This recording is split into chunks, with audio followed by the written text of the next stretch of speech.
Hi, everybody. I'd like to welcome you to our session today in Payments Canada. Our session is called Cash and Liquidity Management Best Practices and the Implications of Payments Modernization. Let me first start by introducing myself. Hey, my name is Byron Byrd. I work as the Director of Banking Solutions here at Infor, and I will have the pleasure of being your moderator today as we introduce some of our other panelists as well. So talking about our session, right? So we're going to talk about an introduction of an industry survey that was conducted through a partnership with the Centers for Financial Professionals and Infor. And the survey was titled Assessing the Current State of Cash and Treasury Management in 2022. We're going to use some insights from this market survey to talk about the implications of instant payment rails and how that might want us to think differently about best practices in cash and liquidity management. So let me start with a quick agenda for the topics. We're going to introduce our survey, talk about why we did the survey, what it showed, talk about the implications for best practices in this area. Next, we're going to look at how one might want to change the way your organization prices and engage your customers. Are there ways to incentivize your customers to use certain payment rails, and how does pricing impact payment timing? Additionally, we want to cover off some thoughts on whether your cash and collateral liquidity approach has really thought through the implications of payments modernization, and if not, what things can be done. Finally, we want to conclude with a case study on Scotiabank and how they've made some positive changes in this area. So to kick us off, let me introduce you to the companies and the products that power the industry topics we'll be covering today. Infor is an industry-specific cloud company. We provide mission-critical enterprise applications that deliver sustainable operational advantages to our customers globally. And we go to market with specialized applications in each different industry that we serve. For financial services, Infor provides a rich set of applications that include ERP financials, everything about human management, customer experience management, pricing and billing solutions, and treasury management. One of the applications that's driving the capabilities that our panelists are going to cover today is called the Infor Complete Billing System, or CBS. Financial institutions need tools to elevate pricing, billing, and analysis of fee-based and payments-related products and services. And Infor CBS is an integrated system that combines enterprise relationship pricing, consolidated billing, and deal management. With Infor CBS, institutions can serve customers of really any size or complexity. Infor also has a desire to incorporate an intraday liquidity management solution into our portfolio as well. We've worked with our partner Planixs to help bring their reality solution to market. So the second application that's driving our capabilities in our panel discussion today is brought to you by Planixs. They provide cloud-enabled solutions that power any industry and their treasury function to become real-time with instant insight, rapid analytics, intraday control, and agile liquidity. The reality application is a complete suite of modules built to deliver instantaneous insight over vast data volumes with devotees across funding, liquidity, compliance, risk, and beyond. It's really the only true real-time intraday liquidity management solution, providing treasury functions the ability to gain instant visibility of their cash, collateral, and liquidity at any point throughout the day. So let me pivot to talk about the survey now that pointed out what the industry needed to hear our conversation today, right? Why is this important? Why do you need to listen? So again, Center for Financial Professionals, in partnership with Infor, we conducted a detailed research study to review the current state of affairs in cash and treasury management. We had a number of different industry respondents. Within that survey, we had a number of different one-on-one interviews that was done for industry leaders and different experts. And the survey looked to examine treasury systems with an eye to spotting some key best practices based on that finding. One of the reasons for the survey was the acceleration of instant commerce, with the Federal Reserve implementing FedNow for near real-time payments to modernize the US payment system. And as Canada is transitioning to the new Link system after decades on LBTS, treasury systems face varying degrees of disruption. These shifts within payment structures will have a fundamental impact on cash and treasury management systems. And so our report then reviewed the industry preparedness for that degree of change. One of the key focus areas of the study investigated intraday liquidity and the impact of changes on an organization's ability to monitor and track liquidity on an intraday basis. When we reviewed the exposure to foreign exchange, 55% plus of our respondents operate in multiple international currencies, combined with the fact that nearly 60% use 5 or more correspondent banks to facilitate their FX movement, integration and automation is even more important to gain a holistic end-to-end view. For true cash visibility, financial organizations need to be able to monitor their intraday activities on an increasingly real-time basis. They need to understand how to price those different services for their customers and maintain profitability as well. In the survey, we asked respondents to quantify the impact that they expected faster payments to have in their organization. Over 47% saw faster payments having a significant impact on their organization. For those that have not leveraged technology and operate primarily on spreadsheets or other manual processes, the introduction of instant payments is going to have a fundamental impact on visibility and access to cash and liquidity. An introduction of real-time payments will in all likelihood come as a sudden jolt to some financial institutions. The introduction of up-to-the-minute data and data processing will be needed to evaluate banks' cash, collateral, and liquidity positions. All right, everyone, thank you so much for getting to this particular part where we want to now bring in our panelists, give them a chance to introduce themselves before we kind of get on to the meat of some of our conversation. Pete, if you wouldn't mind, would you introduce yourself first, please? Sure. I'm Pete McIntyre. I'm from the UK, as you can probably tell by the accent. I'm working for Planixs. If I'm tilt my head that way, you'll be able to see that. Planixs, I know talked about it before, a software company that provides solutions in the intraday liquidity and real-time cash management and treasury space. I've been involved in this right from Planixs, the beginning of Planixs' journey about 10 years ago. And I've spent my time developing, designing solutions here, working on the sales side, implementing and so on. Nowadays, as the company's got bigger, I tend to spend most of my time at events like this, talking to the industry and talking to new customers about how they could use our solutions and take things forward. Some of my favorite clients are based in Canada. Byron and I, we spent a lot of time working with Canadian banks and taking some of our solutions to the market there. Great. Thanks, Pete. Glenn, would you go next, please? I'm Glen Chancy. I'm the product director for the Complete Billing System, which is an enterprise pricing and billing system for custom designed for banks. Work for Infor. I've been in the industry about 2 decades now, and some of my favorite clients have also been in Canada. Awesome. Pete, to kind of kick us off and set the stage for us, can you kind of tell us what's happening in real-time and instant payments from the perspective of customers? Sure. So if we think about customers as in the customers of the financial institutions, the banks that we're talking about today, we generally across the world, we've seen a move to more real-time payments. The pandemic 2+ years ago, that really accelerated that process. Some people have said that's because many more people working at home, finding it much easier to manage their financial affairs online, starting to take instant payments opportunities to pay, whether it's bills or friends, colleagues, whatever it might be. The other thing that we've seen apart from that user uptake is the transaction limits in some of those large instant payment schemes has increased significantly. You've seen this happen in the US with ACH. In the UK, where I'm based, the limit now for faster payments, which is the real-time payment scheme, is actually £1 million, which is quite significant. And that means even from a corporate treasury function, you can start to use that to do many, many of your payment activities. We'll get to Canada in a minute, but note that in the US, Fed Now is starting to be introduced. And that's going to bring the US much closer to leading practices that we see in other territories. It will extend the reach of instant payment capability to a much wider range of financial institutions. And in Canada, of course, we've got payment modernization, and that's delivering this revolution in payment offerings. Things like links being able to make significant payments and actually settle them in real time rather than end of day.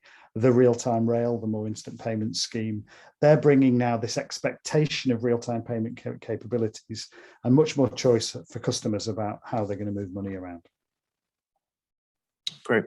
Before we make any assumptions, Pete, can you define exactly who we mean by customers? And then for those customers, what have you heard them say? Yeah. So let's be very careful when we define customers here. So for the purposes of today's discussion, let's presume we're thinking about this topic from the perspective of a treasury function. Now, a treasury function could be in a bank, It could be in a non-bank financial institution. It could be within a corporate treasury, frankly. But it's that part of the organization whose job is to make sure that the liquidity of the firm is in the right place to support its payment activities. Now, there's three different types of customers or customer groups that are going to be relevant to those treasury functions. The retail customers, consumers, corporate treasury customers of a bank or FI, and for the treasury function, whether it's in the bank, the large corporate, its own customers could be other business units that it's there to support. So let's take each of those in turn. So on the retail side, the domestic customers, evidence very clear from experience around the world. If you introduce instant payment schemes, people start to use them and volumes grow steadily. Again, UK example, faster payments, probably 20% a year growth over recent years. And part of this is driven by expectation of customers in the rest of their lives. They expect to take action now and not have to wait for the result, whether that's ordering things off the web, it could be deliveries for something as simple as takeaway food. That sort of real-time experience just drips through into their financial affairs. The next level then is the corporates. So remember that corporate decision makers, they're also consumers. So the expectations they have as retail customers bleed across into how they expect to conduct their day-to-day activities in the working environments. They want that same level of fast service, choice about when to make payments, and an expectation that their liquidity is much more volatile and flexible to suit their needs. We're away from those days when you had to think days in advance about making a payment or cutting checks or whatever it might be. And it's interesting, when I speak to banks, there are some people I meet who think this doesn't really change their world very much. They have the same customers. The customers are probably going to make the same payments, just using different rails. But I disagree fundamentally with this view. I think we're going to see a change in customer behavior with the new opportunity. So, for example, a corporate treasurer exploiting the opportunity to make their payment decisions very late, just in time. And I've seen a situation where a corporate treasurer may sit there and say it's getting towards the end of a day. They understand their liquidity position in their bank accounts. They may take the opportunity to make some supplier payments rather than hold them back to next week because they're confident the liquidity is there. And also they can make sure that they exploit their liquidity to the nth degree. So potentially waiting for money to come into their accounts until they've been paid, perhaps from their customers, and only then deciding to pay out that supplier so that they don't have to use credit lines or perhaps pay for overdraft facilities or whatever it may be. And then the final customer group, the business units. These are very similar to what I've just described about corporate treasurers. These business units, very high expectations that Treasury is just going to be able to cope with very fluid, flexible payment capabilities. They won't understand or care if this causes issues to Treasury. They'll just be instructing payments and they'll be expecting the cash to flow as soon as they make it. Okay. Where would you say that banks have adequately prepared, and what area of preparation maybe they have may have been overlooked?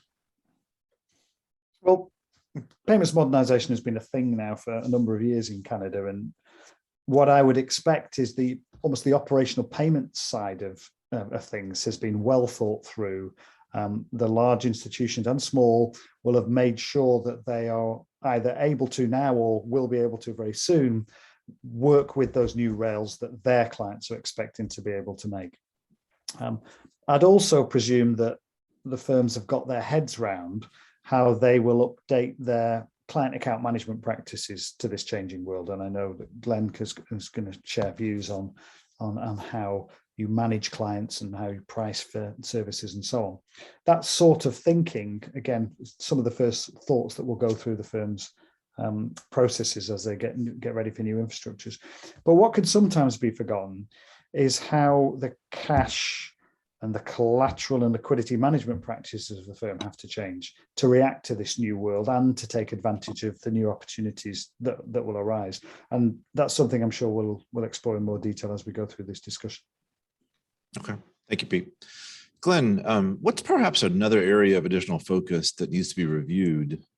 Maybe the service charge pricing for executing these payments.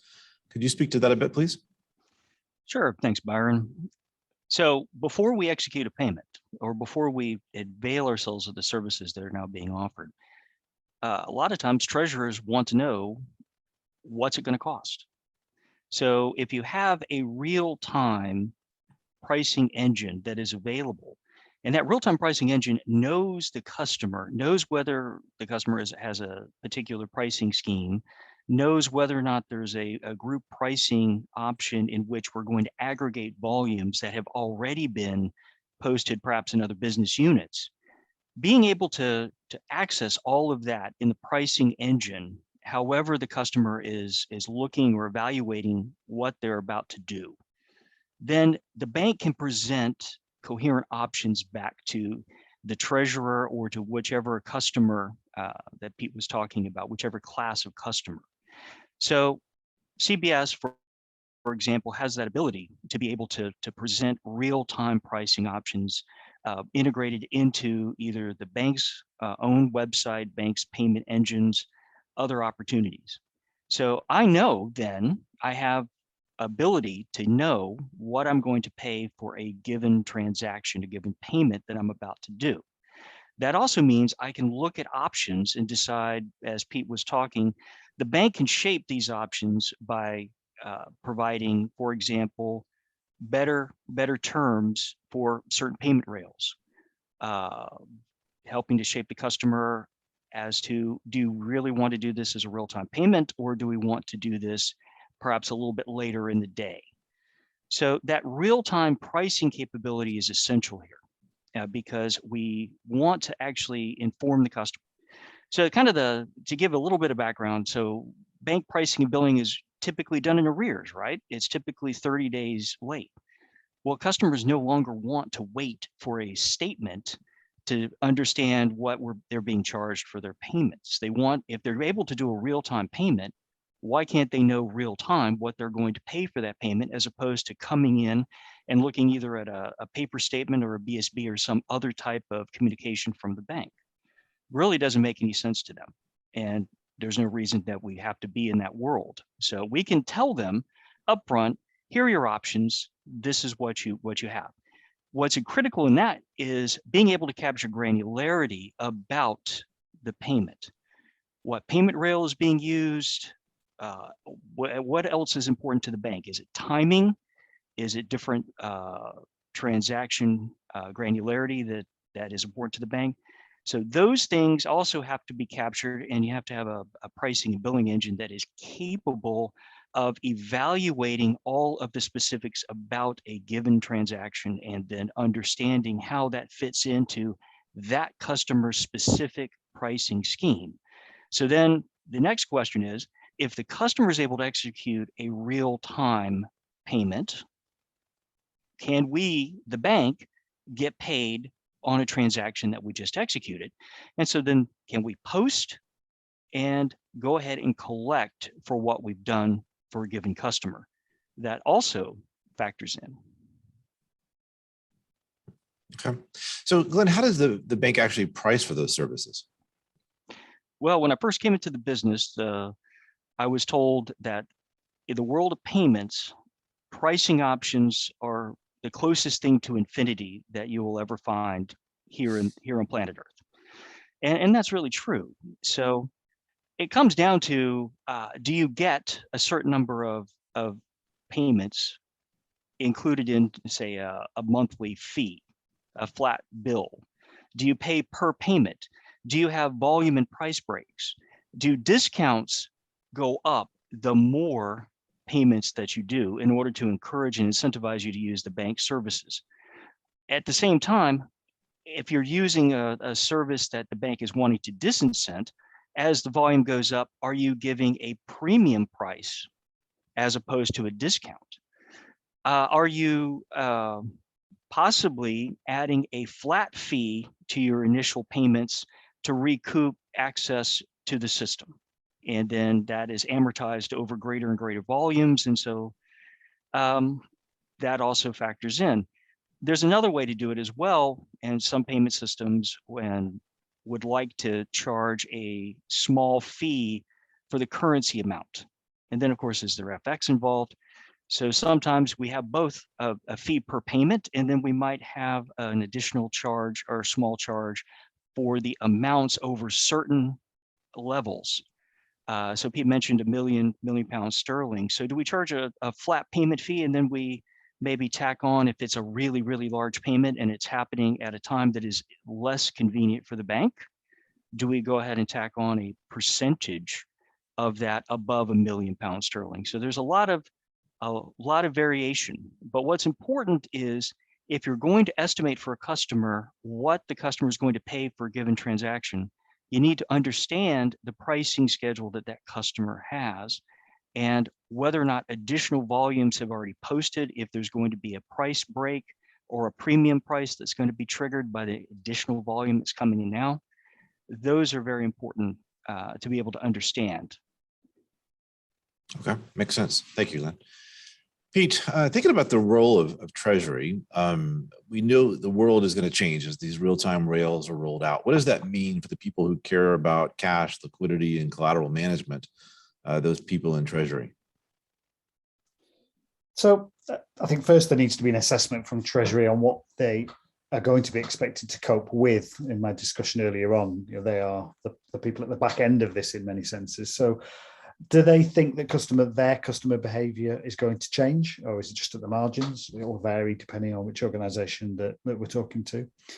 Is your business that you're supporting, is it going to be gaining or losing market share in the new world? So there has to be that straightforward assessment on what's likely to change in their world. Then you need to think about, well, what does that mean to the way we carry out our processes? Some of the changes are going to be on what you need to do to react. So as an example, if customers can now start to pay 24/7 or something akin to that, the larger value payment schemes, and you currently go home at 5 p.m. every Friday, then how are you going to manage any issues that arise? Often the default response is you put a huge amount of collateral large enough to be able to give headroom to make payments so that the payments are always going to go through.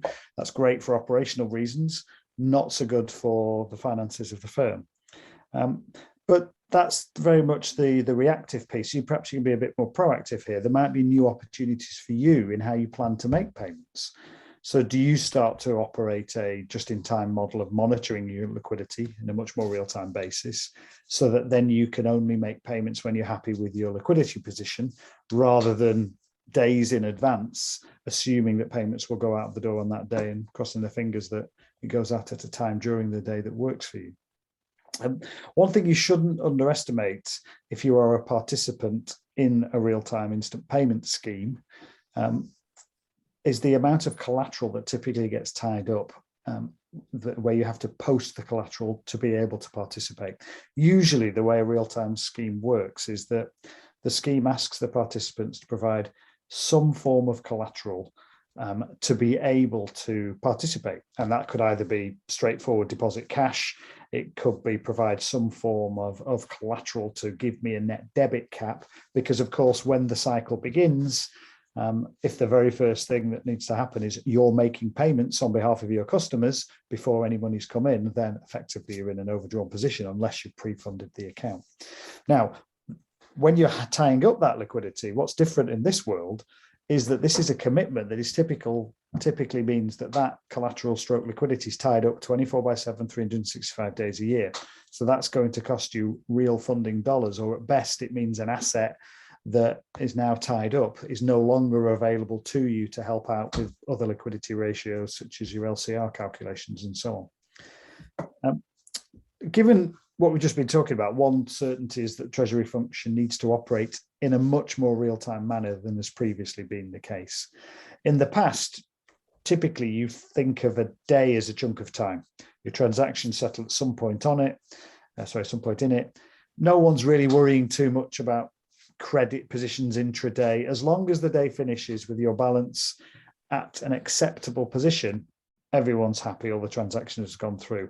Well, in this world where you need to understand exactly where your liquidity is, you have to change the way that you think about, manage and operate and what systems and data you have available to mean that you understand liquidity and can manage liquidity on a much more granular basis. Okay, thank you. So Glenn, as Pete was talking, I'm just running the numbers in my head, right? That there's a lot of cost to add up. You not only the actual cost of posting this particular liquidity, but the impact of having that posted always, the 7x24 by 365. So what's the other side of that? How does the bank actually get paid in these scenarios, and how does the bank deliver those services? What I really expect is going to happen in this world is that we're going to expect to be able to price it more effectively based on additional granularity. So kind of the idea is that we have a service or a service code or a BS code. That's the typical thought process. And so we have one that represents a payment. And so it's a price times volume is what a lot of banks have done. So we charge X number of dollars, pounds sterling, Canadian dollars for a particular transaction. And then we may give you a price break on it. I think we're going to probably be moving into a position where you're going to have greater behavioral characteristics. A payment is not just going to be a payment. Am I able to go ahead and get paid for providing the service now? Then maybe I give you a break if you a little bit of a price break or a lot of a price break, depending on the bank strategy. If I can get paid now, maybe I pass along a little bit of a cut to you as the customer, because real-time posting and real-time collection allow me, the bank, to go ahead and improve my own liquidity position, because now I'm collecting funds as these payments are flying around. Maybe I can incent that and make it, from a pricing perspective, and make it palatable for the customer for us to go ahead and do that, as opposed to waiting 30 days to go ahead and collect. I also expect that there's going to be substantial amounts of granularity. A service code won't necessarily be a service code. So the payment has a code, but we have a lot of other features potentially around that. So was the payment at a time that was convenient for the bank or not? Did the bank potentially have to go and post liquidity? So if that's the case, then we could vary the pricing on that so that the customer is going to pay a higher charge. Now, we could either do that real time, or we might potentially look at some type of rate-based calculation. So we change a little bit of way that overdraft is thought of here in the commercial billing space. So instead of it being a true overdraft, maybe we start to do calculations around how much excess liquidity that the bank had to post in order to make your payments work.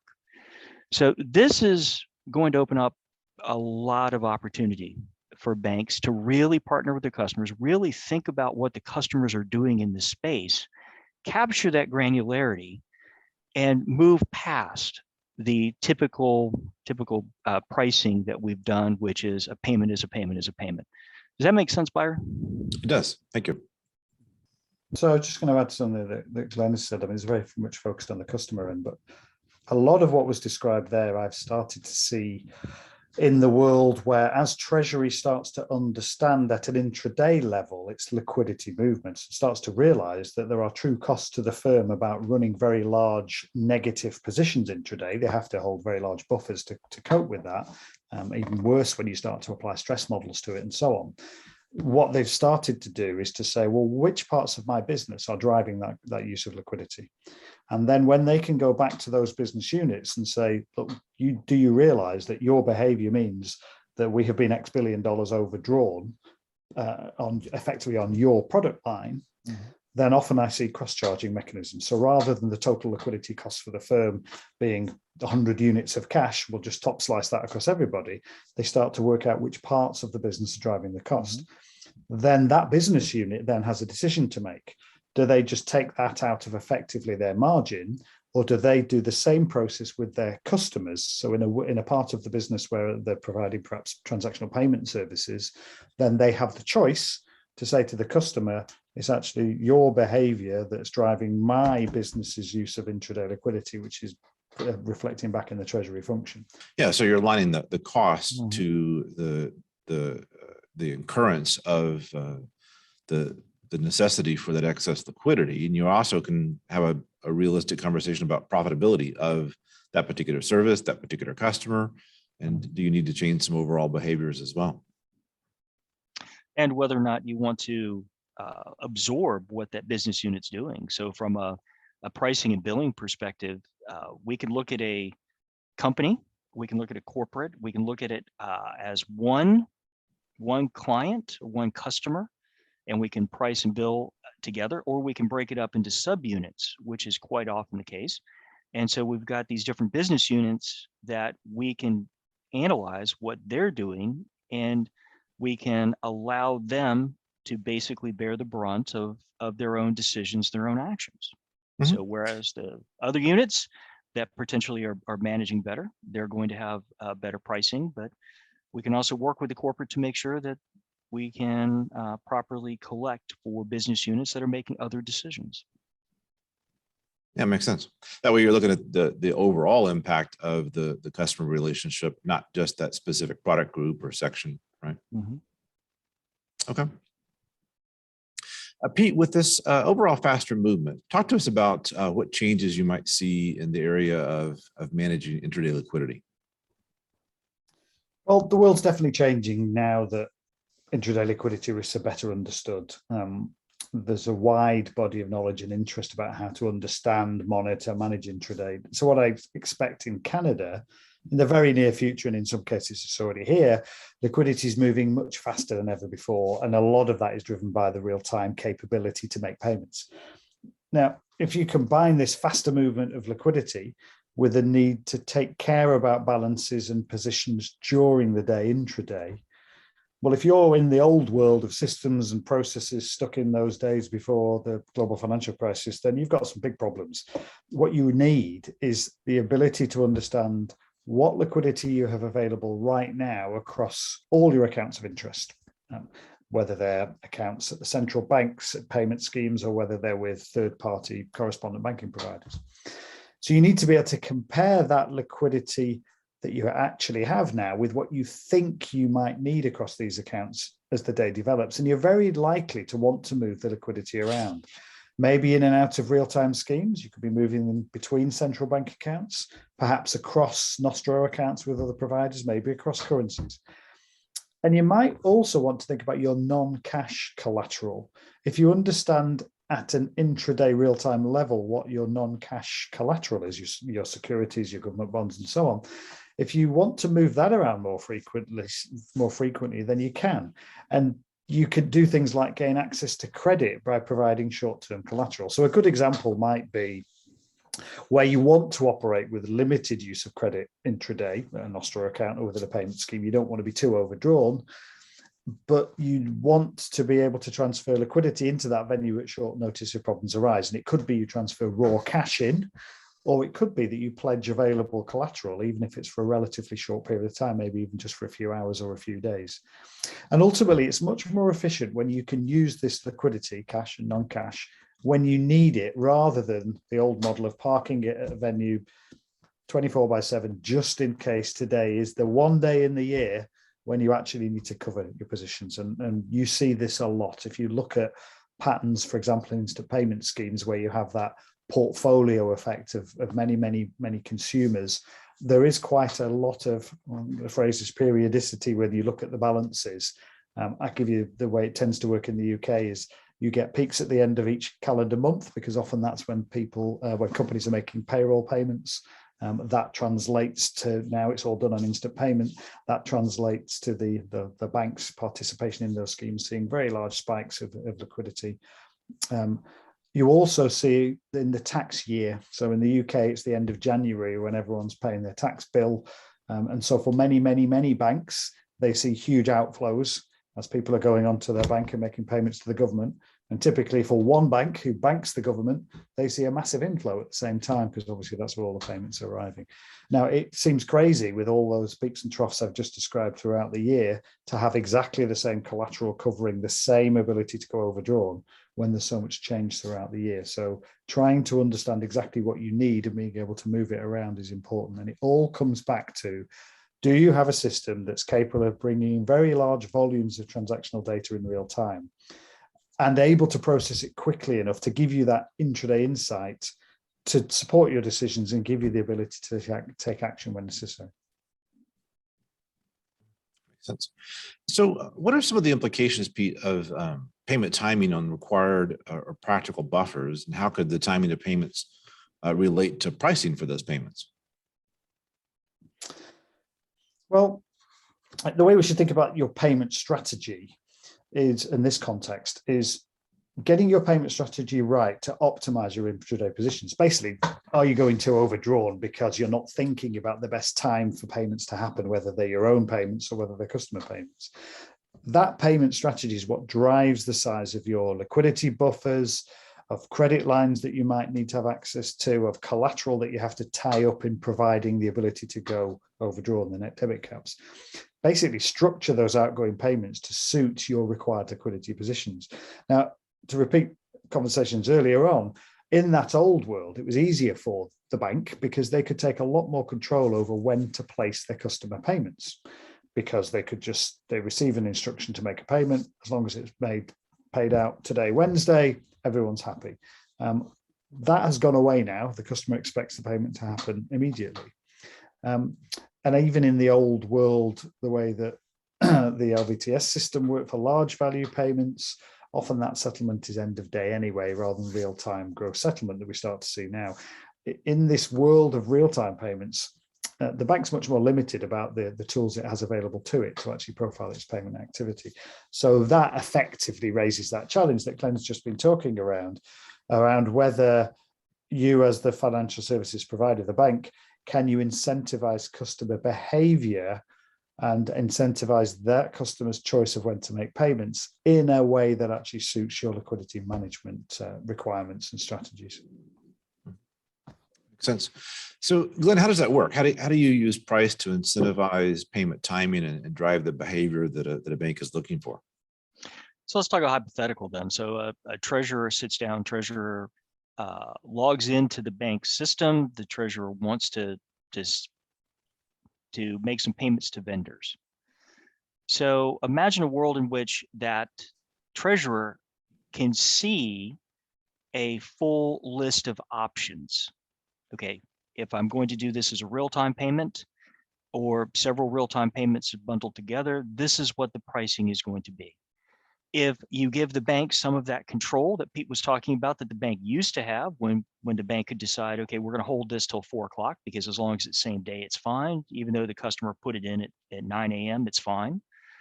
But if you give the bank a certain amount of flexibility and control, there will be a different price associated with that. Perhaps the bank also offers multiple payment rails, some which are more profitable for the bank than others. So the bank could give you an option as well as to what payment rail you use. And then one payment rail features a discount and one does not. So we all respond to pricing cues every day. When we're at the grocery store, are we really wanting to pay for a brand name can of peas, or is the grocery store brand, which is $1 cheaper? So we're all responding to these cues. The important thing is to make sure that the customer has options. So when we're looking at those options, we are presenting basically a menu. Do I do it this way or do I do it another way? We also need to keep in mind the situation the bank is in, what the bank is trying to incentivize. And so Pete and Planixs is essential in understanding the bank's positioning around these payment schemes. But we also need to understand what the customer has already done, because so much of what we do here with pricing for payments are volume driven. Do we give price breaks, discounts as the volume goes up? Sometimes we also disincentivize certain types of payments as well. But it's a question of, if we're here on the 21st, 22nd, what has already posted to the account?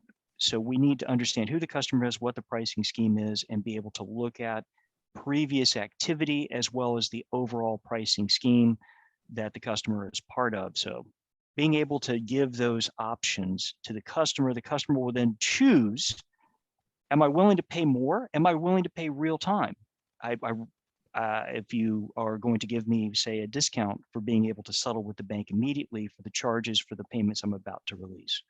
So very important to be able to really not just provide kind of a price sheet. And that's what a lot of banks do and have done. through their systems, it just says, the first 50 payments on a given month are priced at this price, the next, et cetera.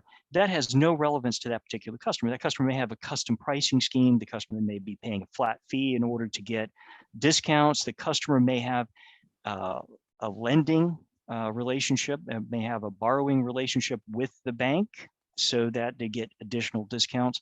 So it has to be a tailored set of options for that particular customer, reflective of the entire relationship that customer has, and focused around partnering.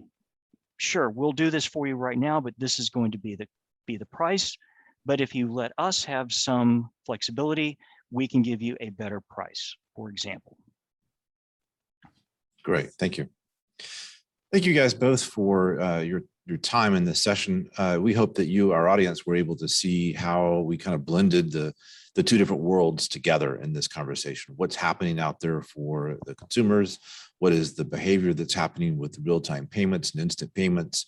How the bank reacts to that, how that impacts intraday liquidity management, how the bank then rationalizes the pricing for that, the need to move to real-time pricing as well. And hopefully that all makes sense as we've moved that together. So we did a case study with Scotiabank. They are a global bank headquartered in Toronto, Canada. They have over 97,000 employees servicing their 25 million customers and nearly $1 trillion in asset. They've got a very strong presence for both retail and commercial customers. Scotia embarked on a program to implement the Reality intraday liquidity management platform. Having originally commenced with the ILM core, Scotia continued to expand in adding additional modules to their ILM platform. Reality is the only liquidity management software on the market with proven ability to manage intraday cash and liquidity in real time. Reality's suite of insight and analytics modules is brought to you through our partners at Planixs, who combine a deep knowledge of the financial industry, intraday experts, and innovative regulatory compliance management system in a single modern enterprise software solution. So moving on to Scotia, the Canadian regulator, OSFI, regularly makes their rounds with the larger banks in Canada. Within their review, each bank has presented a document called the Liquidity Cross-Sector Benchmarking Review. This shows in a series of graphs the relative position of the banks on various measures of liquidity and health.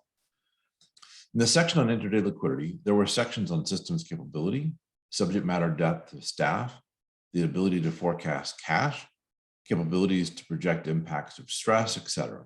This was expressed as a color-coded matrix ranging from red, where you're in trouble, through orange and yellow, then green, which is healthy. In almost every category, Scotia was leading the pack. A gentleman at Scotia in the Treasury Department had remarked that the Reality intraday liquidity software acquisition by Scotiabank represents tremendous market potential for Infor in North America. The sales cycle was accelerated since Reality is really the only proven provider in this banking liquidity space. Additionally, the architecture of the solution made implementation remarkably nimble. The progression from deal signing to global go-live deployment was seen in just a few short months. Reality aggressively fends off regulators for us and also drives a strong business value contribution, further enhancing the value for Scotiabank. So the results included the green, the high rating from the regulatory body in many areas, real-time visibility to their intraday positions across their correspondent banking network, rapid deployment in a few short months. They freed up valuable capital to use elsewhere by lowering their intraday liquidity buffers. They made improvements to their resolution plan with insight into navigating stress conditions. As you can see, this is just one small example of the value of pursuing transformation in this particular area. Please get in contact with us following our session. We'd be more than happy to pick up a dialogue with you and discuss your organization's readiness for real-time payments and discuss any areas where we or others might be able to make a positive impact for your organization. We definitely want to thank you for being our audience today and joining in this discussion. We look forward to continuing the dialogue with you from here. And a very large thank you to our two panelists today. Thank you both to Pete and Glen. We hope you enjoy the rest of your Payments Canada experience.